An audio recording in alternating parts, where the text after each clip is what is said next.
Hello students, how are you? I hope you are fine and enjoying the videos, and welcome to Pinky Goyal Commerce classes. In this video, we cover the rural development of +2 class Indian economy. बेटा ये एक नया chapter है जिसमें हम लोगों ने rural development होती क्या है। तो जैसे कि आप लोग इस पिक्चर में देख रहे हैं कि एक जो गांव है, रूरल मीन्स गांव वाला एरिया। वैसे अगर हम लोग गांव की बजाय ये कहें कि वो एरिया जहाँ पर अच्छी फैसिलिटीज़ नहीं मिलती, लेकिन इस पिक्चर में आप देख रहे हैं कि गांव कितना साफ़ सुथरा है, ग्रीनरी है, रोड्स हैं और प्रॉपर हाउस है और यहाँ पर प्रॉपर ट्रांसपोर्टेशन फैसिलिटीज़ हैं और सारा कुछ है। तो this is also known as well developed rural. तो रूरल डेवलपमेंट का मीनिंग क्लियर करने से पहले कि हम लोगों ने करना है कि rural development include social, economics and educational development of village areas, क्योंकि यहाँ पर आसपास आपका विलेज एरिया दिखाया हुआ है, एनवायरनमेंट वही विलेजेस का है, लेकिन facilities are all developed. But rural development में अब आप लोगों को होता क्या क्या है, कैसे है, तो हम लोग वन बाय वन करते जाएंगे।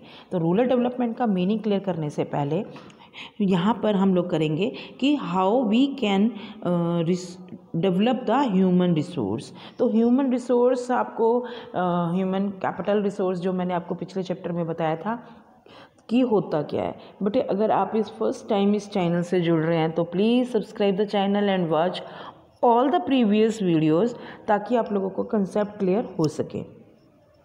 सेकेंडली, अगर आप लोग ऑलरेडी जुड़े हुए हैं तो बहुत अच्छी बात है और इसको ध्यान से सुनिए कि ह्यूमन रिसोर्स डेवलपमेंट का मतलब होता है कि एक इंसान का चहुतरफा विकास मतलब कि वो एक रैशनल ह्यूमन बीइंग होना चाहिए, उसको पता होना चाहिए कि क्या उसके लिए राइट है, क्या उसके लिए बैड है, and that development possible with the help of literacy education, skill development and health facility. Literacy means उसको पढ़ा लिखा होना चाहिए, एजुकेशन का मतलब उसको नॉलेज होनी चाहिए कि कहाँ से वो नॉलेज को ऑब्टेन कर सकता है और उसके लिए क्या सही है और क्या गलत है। स्किल डेवलपमेंट में मीन्स कि उसके पास कोई हुनर होना चाहिए जिससे कि वो आउटपुट में हेल्प कर सके, यानी कि वो that also helpful for GDP, यानी कि हमारे देश में जो उत्पादन क्षमता है या जो आय का साधन है वो ज़्यादा होना चाहिए। और हेल्थ फैसिलिटीज़ क्यों? क्योंकि अगर एक हेल्दी व्यक्ति होता है तो वो आपका ज़्यादा काम कर सकता है। तो सबसे पहले रूरल डेवलपमेंट में आपका ह्यूमन रिसोर्स डेवलपमेंट होना चाहिए, फिर सेकेंड होना चाहिए land reforms to make real tiller owner of the land, यानी कि जो उस पर काम करता है वो उसको मिलना चाहिए। क्यों?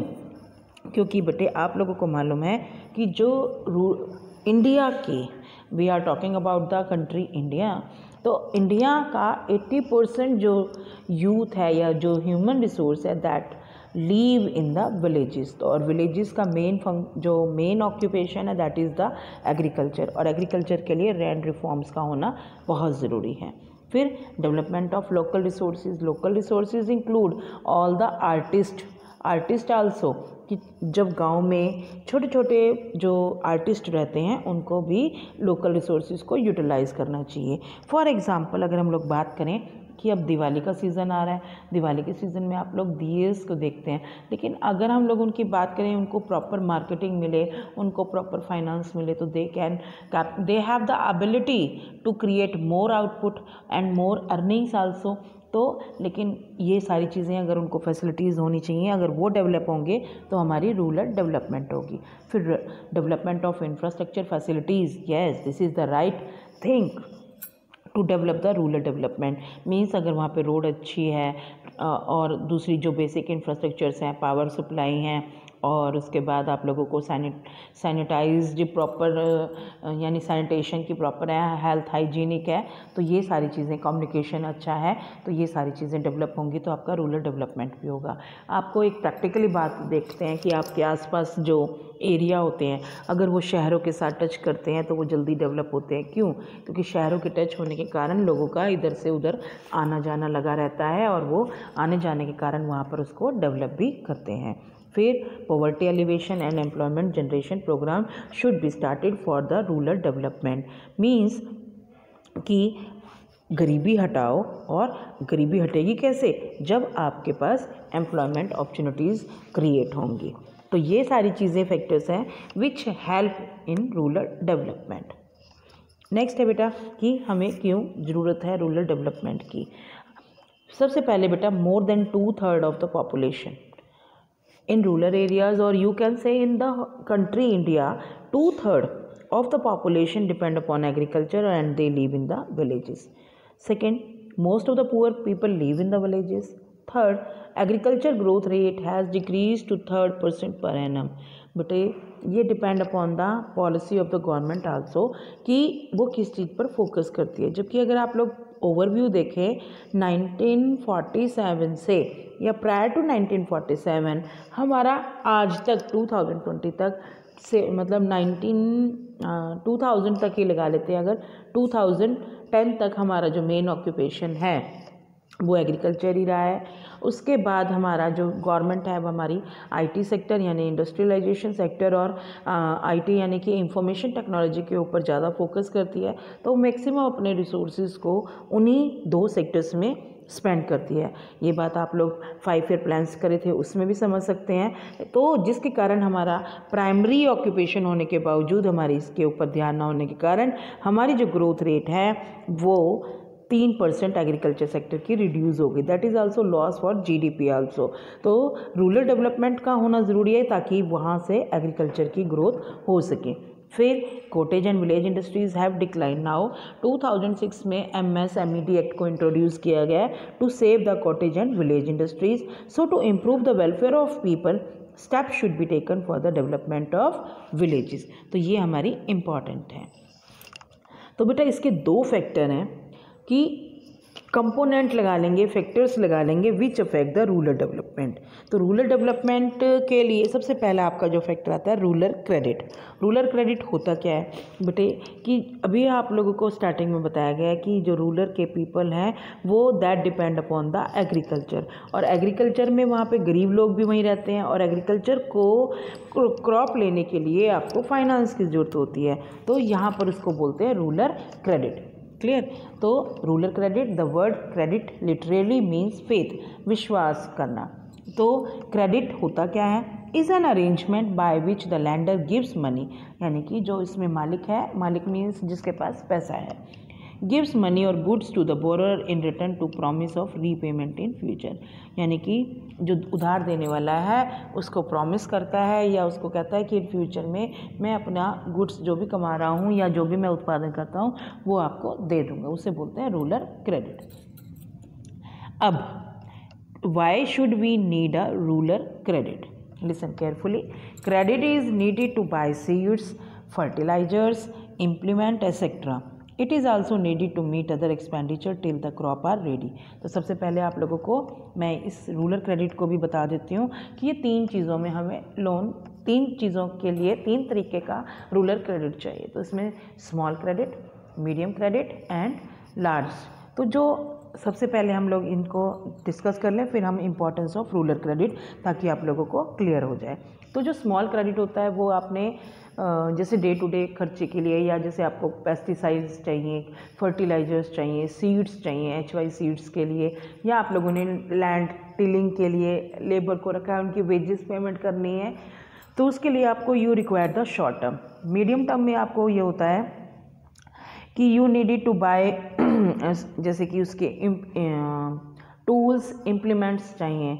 आपने कोई ऐसा टूल है जिससे आप लोग आसानी से खेती कर सकते हैं, ट्रैक्टर लेना है या आप लोगों ने आसपास कोई मोटर लगवानी है, तो उसके लिए मीडियम टर्म के। और लार्ज टर्म के लिए when you bye additional land, या आपने कोई लैंड रिफॉर्म करानी है, कोई रिसर्च एंड डेवलपमेंट में पैसा लगाना है, तो उसके लिए लार्ज टर्म का आपको पैसा चाहिए। तो पहला मैंने अब आपको बताया कि रूरल क्रेडिट में सबसे पहले आप लोगों को कि सीड्स, फर्टिलाइजर्स, इम्प्लीमेंट्स को बाय करने के लिए। सेकेंड बेटा, credit is needed to buy additional land and to make wells and tubewell for which we require the large means longer time period, long term loan चाहिए। तो credit help to start small scale industries unit in village areas, that is also true. During crop failure, credit will help farmer to survive and to continue cultivation. And fourth, Credit help a farmer to adopt new technology. Credit is needed to meet family expenditure during marriages, death or religious function. तो ये सब आपके ये इससे पहले आप लोग भी प्रैक्टिकल होकर सोचें कि अगर आप लोग किसान की फैमिली से बिलोंग करते हैं तो आपको किस किस चीज़ों के लिए उधार के लोन की ज़रूरत पड़ती है। तो यहाँ पर which are the sources through which you can obtain the rural credit. There are 2 type of sources, institutional credit and non institutional credit. But institutional credit अगर आप लोगों ने 10th में भी पढ़ा था, उसमें फॉर्मल सेक्टर ऑफ बोरोइंग या फॉर्मल सेक्टर ऑर्गेनाइजेशन या formal sector through which you can obtain the loan, that is your bank. तो यहाँ पर भी वही बात की गई है, कमर्शियल बैंक और RBBS यानी कि जो आपके रीजनल जो डेवलपमेंट बैंक्स होते हैं और कोऑपरेटिव बैंक्स जो सहकारी होते हैं। 1 बाय 1 हम इन तीनों के बारे में पढ़ेंगे। तो सेकंड, नॉन इंस्टीट्यूशनल क्रेडिट, तो मनी लेंडर जो उधार देते हैं, लैंडलॉर्ड्स जो लैंड के मालिक हैं और फ्रेंड और रिलेटिव। तो इन 3 सोर्सेज से आप नॉन इंस्टीट्यूशनल सोर्सेज से इनको कवर कर सकते हैं। नेक्स्ट है बेटा नॉन इंस्टीट्यूशनल क्रेडिट। पहले सबसे पहले आप लोगों को अगर मैं आपको डिफरेंस बता दूं कि ये होते क्या है, क्या इनमें डिफरेंस है।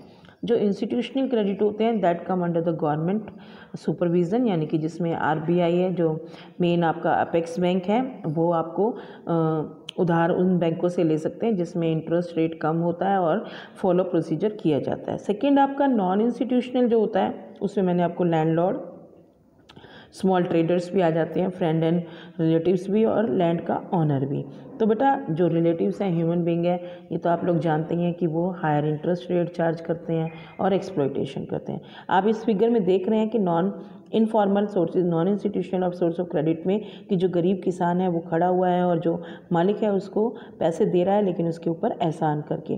कई बार तो क्या होता है कि वो लोग पैसे लोन लेने के लिए यानी कि उधार पैसे लेने के लिए वो अपनी ज़िंदगी तक को गिरवी रख देते हैं, इन द सेंस कि वो पूरा ज़िंदगी भर तमाम उम्र उसके गुलाम बन के रहते हैं। और इसी को एक तरह से हम डेब्ट ट्रैप भी कहते हैं।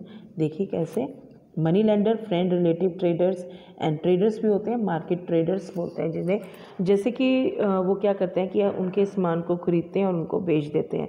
अब उनको पैसा, छोटे किसानों को अगर ट्रेडर से पैसा चाहिए तो ट्रेडर उनका एक्सप्लॉइटेशन कैसे करते हैं कि तुम्हारी जो भी फसल होगी या तुम्हारा जो भी आउटपुट होगा उसको हमारे पास ही बेचना है, और उसके वो कम दाम लगाते हैं, कम प्राइस लगाते हैं और ख़ुद हायर प्राइस में बेच के उसको मुनाफा कमाते हैं। तो अगर हम लोग एक आपको कहानी सुनाऊँ तो I think you should clear कि जैसे एक मान लो इसमें अगर हम लोग बात करें रामू और श्यामू की। रामू और श्यामू 2 फ्रेंड हैं, दोनों खेती करते हैं, दोनों ही हैं। रामू थोड़ा अनपढ़ ज़्यादा है, उसको अवेयरनेस नहीं है, श्यामू को थोड़ी अवेयरनेस है। तो दोनों को पैसों की ज़रूरत होती है। तो जो श्यामू थोड़ा सा अवेयर है तो वो इंस्टीट्यूशनल सोर्सेज यानी बैंक से लोन लेता है, और जो रामू है थोड़ा अनपढ़ है तो वो अपने किसी फ्रेंड से या मनी ट्रेडर से, जो कि उसकी टमाटर की फसल है, टमाटर को ही लेते हैं, लाल लाल टमाटर होते हैं, तो वो अपने जो ट्रेडर है जिसको वो बेचता था तो उसके पास जाता है कि मुझे पैसों की ज़रूरत है। वो कहता है कि ठीक है तुम पैसे ले जाओ, इतनी ब्याज की दर लगेगी, लेकिन एक कंडीशन और लगा देता है कि तुमने अपने टमाटर मुझे ही बेचने हैं। तो जो टमाटर होते हैं वो उसके कम दाम देता है और मार्केट में उसको हाई प्राइस पे। तो मुनाफा किसका हुआ? सिर्फ उस मार्केट ट्रेडर का, रामू का तो हुआ ही नहीं है। रामू को तो अगर फ़ायदा होता, यानी कि जब उसकी due to less supply demand उसकी इंक्रीज़ हो गई, प्राइस हाई हो गए, लेकिन उसका मुनाफा भी तो वही जो दुकानदार है, मार्केट ट्रेडर है, वही ले रहा है ना। तो इसीलिए यहाँ पर मुश्किल हो जाती है। तो secondly they are not controlled or supervised by any government agencies. इनके थ्रू हम लोग गवर्नमेंट जो नॉन इंस्टीट्यूशनल है या नॉन इंस्टीट्यूशनल सोर्सेज होते हैं उनको गवर्नमेंट भी कंट्रोल नहीं करती, ना ही उनको सुपरवाइज करती, और they charge very high rate of interest, they exploit the borrower. बिल्कुल अभी आप लोगों को पिक्चर्स उसमें दिखाया था। Some of them cheat the borrowers, जो कई बार तो क्या होता है उनको धोखा देते हैं। जैसे अभी यहाँ पे हमने जो रामू के ऊपर कंडीशन लगाई गई कि आपने सारी ज़िंदगी मेरा गुलाम बन के रहना है, मेरी दुकान साफ़ करके जानी है, घर का काम करना है। The borrower will fall in the डेब्ट ट्रैप। और क्या करते हैं, हायर रेट ऑफ इंटरेस्ट बनाते हैं, जो उनकी आमदनी होती है वो ब्याज देने में चली जाती है, तो उनके पास कुछ बचता नहीं है, तो फिर उनका मेन जो अमाउंट ऑफ प्रिंसिपल है उसको वो पे नहीं कर पाते, जिसके कारण उनकी मतलब एक बात करें कि उनकी आगे वाली जनरेशन भी, पीछे वाली भी, और कमिंग जनरेशन आर ट्रैप में, डेब्ट ट्रैप में फंस जाती हैं, यानी कि कर्जे पर कर्जा, कर्जे पर कर्जा, और वो निकलते ही नहीं है। And it is easy to get loan from them. क्यों इनसे ईजी है? क्योंकि इनको कोई सिक्योरिटी नहीं चाहिए होती, ना ही इनको कुछ और ही चाहिए होता है। ये तो जस्ट एक कागज़ पे अंगूठा लगवाते हैं और उनको पैसे दे देते हैं, क्योंकि वो उनको जानते हैं, गाँव में रहते हैं और उनको जानते हैं। जबकि जो फॉर्मल इंस्टीट्यूशंस हैं या फॉर्मल ऑर्गेनाइजेशंस हैं, they require most of the formalities, collateral security भी चाहिए उनको और फॉर्मेलिटीज़ भी चाहिए। तो दैट्स वाई कई बार जो लोग होते हैं वो इस झिझक के कारण भी पैसा लेने नहीं जाते। अभी जैसे कि एक बात और भी है कि इंडिया में बहुत सारी बातें हैं इंडिया में, कि जैसे अभी 20 लाख करोड़ का जो मोदी जी ने 2020 में स्कीम को अनाउंस किया है, जिसमें वो स्किल इंडिया यानी कि मज़दूरों के लिए या मिडिल क्लास के लिए ज़्यादा रखा गया कि आप लोन ले सकते हैं और अपना काम शुरू कर सकते हैं। लेकिन वो लोन मिलता तो नहीं ना, क्योंकि उनको फॉर्मेलिटीज़ करनी होती है। और इतने अब रिक्शा पुलर है या जो आर्टिस्ट है गांव में या जो छोटा लेबर है, उनके पास कहाँ से सिक्योरिटी आएंगी, प्रूफ आएगा, कौन उनकी सिक्योरिटी देगा? तो that's why they are fail to get loan from formal institute, और वो इसी डेब्ट ट्रैप में फंसे रहते हैं। बट इंस्टीट्यूशनल सोर्सेज में देखिए, सबसे पहले आपका कमर्शियल बैंक है for agriculture purpose for the short, medium and long term. I think you understand this concept. Second है आपका regional rural banks, RRB bank, जो आपको बताए गए थे। रीजनल मीन्स एक पार्टिकुलर रीजन के लिए ये गाँव में एरिया वाइज किया जाता है। They are opened up where there are no banking facilities, जिस गांव में बैंकिंग फैसिलिटीज़ नहीं है उनके वहाँ पे खोला जाता है। And aim is to provide credit to the small farmer. Cooperative में क्या होता है बेटे? कोऑपरेटिव सोसाइटी बैंक वो बैंक होते हैं जो कि अपने मेंबर्स के द्वारा बनाए जाते हैं। इसमें 10 to 20 मेंबर्स मिलकर इकट्ठे अपनी एक कोऑपरेटिव सहकारी समिति बना लेते हैं, जिसमें वो पैसा जिनकी स्मॉल सेविंग्स होती हैं, उन्हीं स्मॉल सेविंग्स के बेसिस पर फिर जिस मेंबर को पैसों की ज़रूरत होती है उसमें से अमाउंट को दे देते हैं। They charge less, rate of interest less. और उसके बाद क्या होता है कि लेकिन वो अपने ही मेंबर्स को हेल्प करते हैं, दूसरे बाहर वाले मेंबर्स को नहीं करते। बेटा फोर्थ है आपका सेल्फ हेल्प ग्रुप। इसमें छोटे छोटे फॉर्म हैं, इसमें 100 मेंबर्स भी हो सकते हैं। That is also just like a cooperative society. इसी को सेल्फ हेल्प ग्रुप कहते हैं। Credit is given from money collected by each member. इसमें जो सेल्फ हेल्प ग्रुप है अपनी स्मॉल सेविंग्स को कर लेते हैं इकट्ठा और फिर एक दूसरे की हेल्प करते हैं। यहाँ पर बिल्कुल लोअर रेट है और यहाँ very low rate of interest is charge from their members. तो ये थे आपके इंस्टीट्यूशनल सोर्स ऑफ क्रेडिट। और फॉर योर काइंड इंफॉर्मेशन बेटा, government try to promote last 2 sources, यानी कि cooperative credit societies and self help group. और यहाँ पर देखिए बेटे, ये जो इंडिविजुअल मेंबर्स हैं उनको लोन नहीं मिलता, लेकिन अगर कोऑपरेटिव क्रेडिट सोसाइटी और सेल्फ हेल्प ग्रुप अगर लोन लेना चाहें बैंक से तो उनके बेसिस पर बैंक उनको लोन दे सकता है। नेक्स्ट है बेटा formal sources institutional of credit में banks, cooperative society, regional rural bank and NABARD bank are the formal sources. ये देखिए यहाँ पर बैंक में ये लोग लोन ले रहे हैं और अपनी फॉर्मेलिटीज़ को कैसे पूरा करते हैं। देखिए बेटा, पहले है commercial bank. RBI has instructed bank to make short term, medium term and long term loan available to the farmer. इनके लिए स्पेशल बेटा कोटाज भी बनाए जाते हैं। और secondly Kisan credit card are given to farmers, they can get short term loan using this card. इस card को दिखाने से उनको लोन मिल जाते हैं। और it is difficult for poor to get loan from bank. Branches of banks are not there in many villages. कई बार बैंक में विलेजेस नहीं है तो bank demand for collateral security, ये दिक्कत आती हैं, ठीक है ना। The poor farmer do not have anything to offer as collateral securities. The bank do not consider poor farmer credit worthy. उनको वापस भी नहीं मिलता, कई बार उनके पास कोई पॉलिसी नहीं है, वो कह देते हैं हमारे पास पैसा नहीं है, हमारे पास ज़मीन नहीं है, तो कहाँ से दें।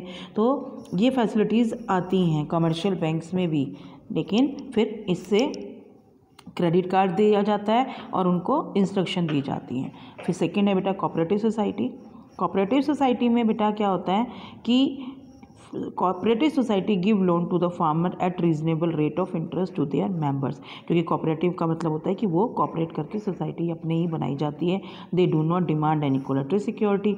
दे supply HY seeds and fertilizers to farmer also, and they educate many method of doing farming in a effective way. तो कोऑपरेटिव सोसाइटी इस तरह से काम करती है. आगे है बेटा regional rural banks. They are set up jointly by the centre and the state government to meet the credit need of the rural people. ठीक है, तो ये regional rural banks central government भी कर सकती है और स्टेट भी अलग अलग कर सकती है. तो ये तीनों तरह के लोन प्रोवाइड करती हैं, short term, medium term and long term, to the farmers at very low rate of interest. They are set up in villages area.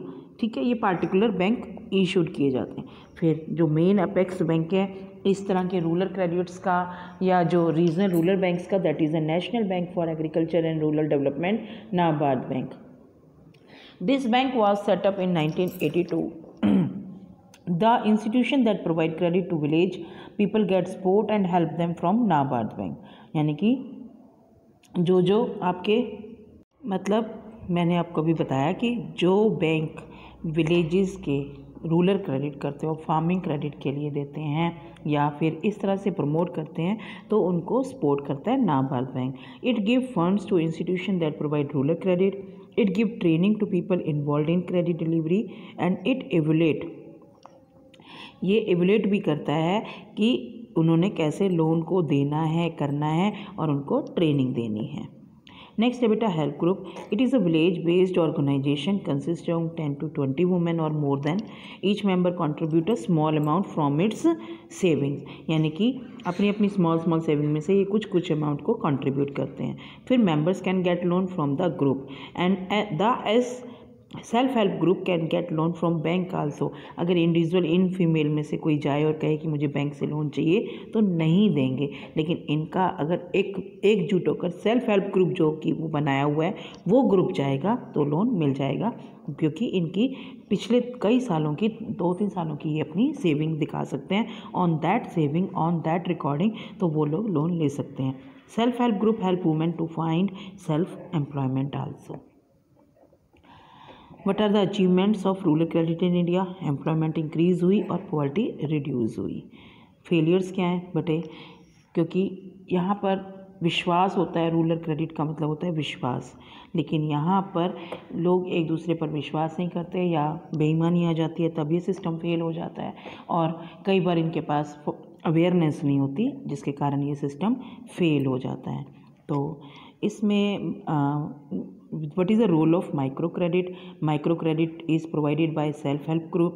Microcredit facilities saves villages from exploitation of money lenders, लेकिन यहाँ पे exploitation से बच जाते हैं.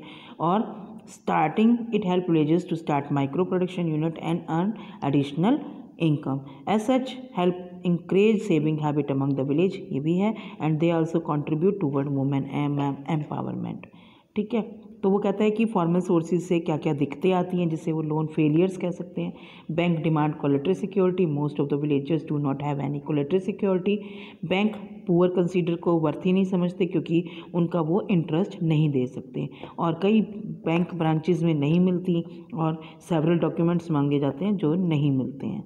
तो बेटा ये थी आपकी rural credited. In next video we will consider agriculture marketing and other concept of this chapter, and for that purpose you have to press the bell icon for new notification, and for my appreciation please subscribe the channel. और इसके बाद if you like the video share the video. Thank you.